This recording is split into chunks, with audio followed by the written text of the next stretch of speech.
আসসালামু আলাইকুম প্রিয় ভিউয়ার্স, আমি আসছি এখন খরগোশ গোসাইনগর।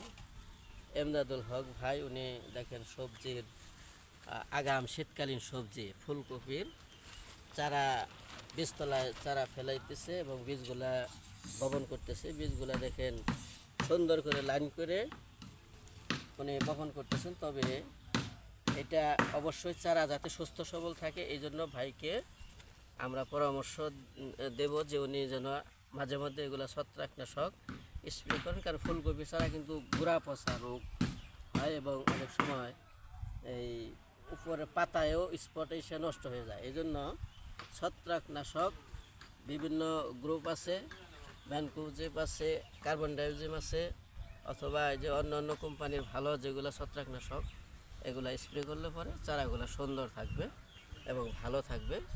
তো ধন্যবাদ ভাইকে।